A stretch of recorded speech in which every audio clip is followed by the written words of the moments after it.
guess. What do you guys think? Alrighty, y'all. I just finished watching Motorheads Season 1 last night on Amazon Prime, and I've got to say, I was actually surprisingly into this show. It's got that small town drama vibe mixed with racing culture, and it really reminds me of the early Fast and Furious days, especially Tokyo Drift. And funny enough, the actress who played the love interest in Tokyo Drift actually plays the mom here, and she's even driving that same car. So you already know, I was geeking out. So here's the setup. You have siblings Zach and Caitlin returning to their mom's hometown, and they move in with their uncle Logan. This town lives and breathes racing, and as you'd expect, there's a lot of tension, family secrets, and car culture baked into every scene. But it's not just about racing, because there's a deeper mystery too.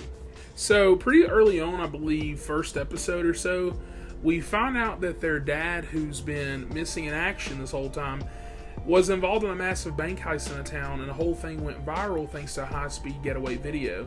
He was a legend on the track, trained by Uncle Logan, and now he's gone. No one knows if he's dead, hiding, or took all the money and ran.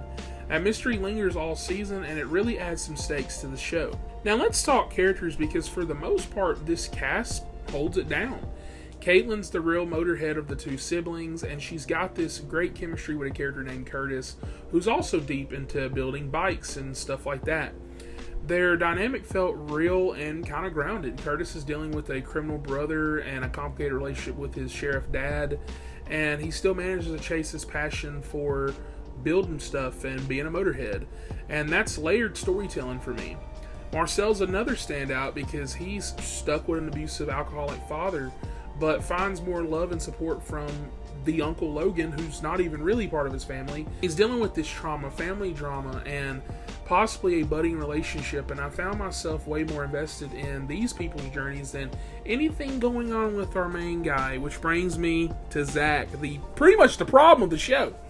So Zach is, for me, the weak link. He's easily the least interesting character in the show, and unfortunately, he's pretty much the main one. They all kind of share, but he got a little bit more of that push. It's given that Riverdale Archie vibes where the lead isn't necessarily bad, but when everything else around him is more compelling, it's kind of hard to care. While Caitlin's emotionally torn up learning about their father, Zach's just trying to sleep with the main villain's girlfriend. And that's it. That's his whole story arc. There's no depth, there's no emotional weight, no inner conflict. Just, I want that girl and I want to be a good racer. And it's not even a relationship that I feel like we care about. Now, weirdly, the villain Harris has more going on as well. He just lost his mom, he's emotionally spiraling, and his love for racing might actually be self-destructive. That's compelling. And you can feel that grief driving his behavior.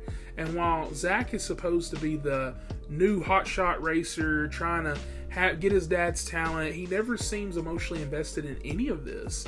There's no real fire, there's no passion, no drive. He doesn't care about his dad, the mystery, or even his family, and just the girl.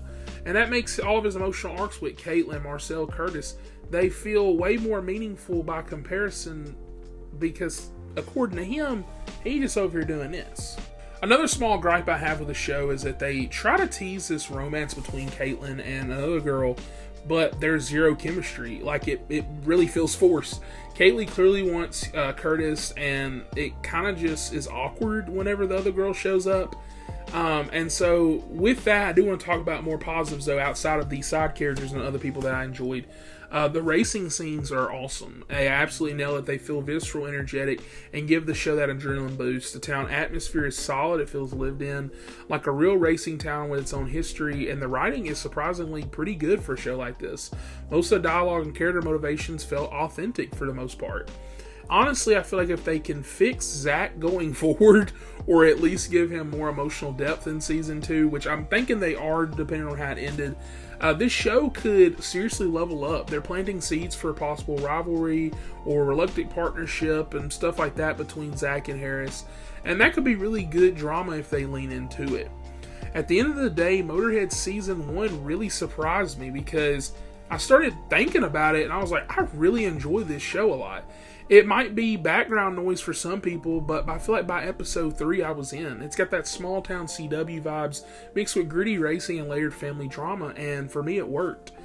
if they can just fix Zach going forward, I can see this show jump into a potential 9 out of 10 territory. And so with that, I'm actually going to give Motorhead Season 1 an 8.5 out of 10. It's a solid debut. It's got great characters, cool cars, strong storylines, and a lot of room to grow. Let me know in the comments if y'all watched it and how you feel about characters, and if you guys were bothered by Zach's storyline like I was. And with that, please like and subscribe for more, and I will catch you guys on the next one. New guy? Yeah. Welcome to Ironwood. Can I get some?